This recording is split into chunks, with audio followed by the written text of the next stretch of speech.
പഹൽഗാമിൽ ഭീകരാക്രമണത്തിൽ കൊല്ലപ്പെട്ട മലയാളി രാമചന്ദ്രന്റെ മൃതദേഹം നാളെ സംസ്കരിക്കും. നിലവിൽ സ്വകാര്യ ആശുപത്രിയിലെ മോർച്ചറിയിൽ സൂക്ഷിച്ചിരിക്കുകയാണ് മൃതദേഹം. നാളെ രാവിലെ പൊതുദർശനവും ഉണ്ടാകും. രേഷ്മ ബാബു ചേരുന്നുണ്ട് രാമചന്ദ്രന്റെ കുടുംബാംഗങ്ങളുമായി. രേഷ്മ, ഈ ഒരു ഘട്ടത്തിൽ വളരെ വിഷമമേറിയ ഒരു ഘട്ടം തന്നെയാണ്. പക്ഷേ നാളെയാണ് അദ്ദേഹത്തിന്റെ സംസ്കാരം നടക്കുക എന്നറിയാൻ സാധിക്കുന്നുണ്ട്. പൊതുദർശനവും നാളെ തന്നെ ആയിരിക്കും നടക്കുക. അതിന്റെ വിശദാംശങ്ങൾ എന്തൊക്കെയാണ്?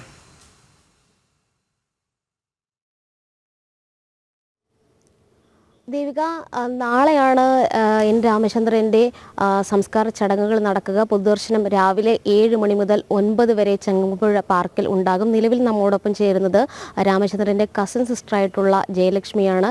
രാമചന്ദ്രനോടൊപ്പം പഠിച്ച ഒരു വ്യക്തി കൂടിയാണ്. നാളത്തെ ചടങ്ങുകളൊക്കെ എങ്ങനെയാണ് ക്രമീകരിച്ചിരിക്കുന്നത്? നാളെ വെള്ളിയാഴ്ച രാവിലെ 7 മണി മുതൽ 9 മണി വരെ ചങ്ങമ്പുഴ പാർക്കിൽ പൊതുദർശനം.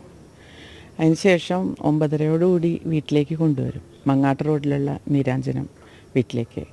അവിടെ 9:30 മുതൽ ബന്ധുക്കളും സ്വന്തക്കാരും മാത്രമായിട്ടുള്ള ഒരു ദർശനമാണ്.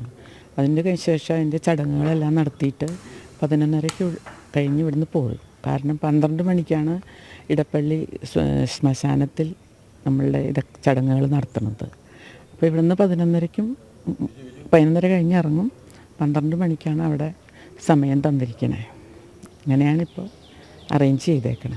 രാമചന്ദ്രൻ ചേട്ടൻ ഇവിടെ സജീവമായിട്ട് സാംസ്കാരിക രംഗങ്ങളിലാണെങ്കിലും രാഷ്ട്രീയ പ്രവർത്തനങ്ങളിലൊക്കെ തന്നെ സജീവമായിട്ടുള്ളൊരു വ്യക്തിയായിരുന്നു. സഹപാഠി കൂടിയാണ്. എങ്ങനെയാണ് ഓർമ്മിക്കുന്നത്?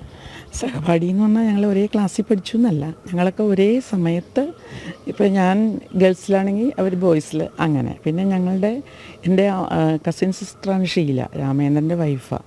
അപ്പോൾ ഷീലയാണെങ്കിൽ ഞങ്ങളുടെ മങ്ങാട്ട് കുടുംബ യൂണിറ്റ് ഉണ്ട് ഞങ്ങൾക്ക്. ഉദ്ദേശം 50ഓളം കുടുംബങ്ങളുള്ള അതിലെ ഒരു എക്സിക്യൂട്ടീവ് മെമ്പറാണ്. കൂടാതെ രാമേന്ദ്രനാണെങ്കിൽ ഞങ്ങളുടെ മങ്ങാട്ട് റോഡ് അസോസിയേഷൻ്റെ വൈസ് പ്രസിഡൻ്റാണ്. എല്ലാ യോഗങ്ങളിലും കമ്മിറ്റികളിലും മുടങ്ങാതെ വരും. അത് തുടങ്ങിയ തീരണ വരെ അതിൽ സജീവമായി പ്രവർത്തനം ഉണ്ടാവും. എല്ലാ കൊല്ലവും ഞങ്ങൾ ന്യൂ ഇയർ ആഘോഷിക്കാറുണ്ട്, ഓണാഘോഷമുണ്ട്.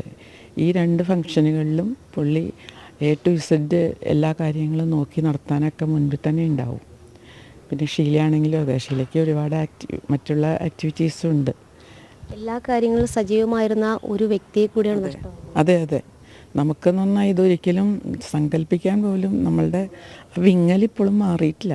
നമുക്ക് കറക്റ്റ് സംസാരിക്കാൻ പോലും പറ്റാത്തൊരവസ്ഥയാണ് ഇപ്പോഴും. കാരണം നമ്മളാരും പ്രതീക്ഷിക്കണില്ലല്ലോ. ഇപ്പം അതിലും കഷ്ടം കുഞ്ഞുമക്കൾ ഇത് കണ്ടുകൊണ്ടിരുന്നു. അതും കൂടിയാണ് നമ്മൾ ഓർക്കണേ. സ്വന്തം മകളുടെയും പേരക്കുട്ടികളുടെയും മുമ്പിൽ വെച്ചല്ലേ ഈ ദാരുണ സംഭവം നടക്കണേ. അത് വളരെ വളരെ വേദനാജനകമാണ്. ദേവിക, ആ വിങ്ങൽ ഇപ്പോഴും ബന്ധുജനങ്ങൾക്ക് വിട്ടുമാറിയിട്ടില്ല. സജീവമായിട്ട് ഈ പ്രദേശത്തെ, ഇടപ്പള്ളി പ്രദേശത്തെ സാംസ്കാരികമായിട്ടുള്ള രാഷ്ട്രീയമായിട്ടുള്ള പ്രവർത്തനങ്ങളിലൊക്കെ തന്നെ ഇടപെടുന്ന ഒരു വ്യക്തി, സൗമ്യനായിട്ടുള്ള ഒരു വ്യക്തിത്വം. ഇതായിരുന്നു രാമചന്ദ്രനെ കുറിച്ച് വിശേഷിപ്പിക്കാൻ ഈ പ്രദേശത്തുള്ളവർക്ക് പറയാനായിട്ടുണ്ടായിരുന്നത്. തൊട്ടടുത്ത് കാണുന്നതാണ് രാമചന്ദ്രൻ്റെ വീടായിട്ട്.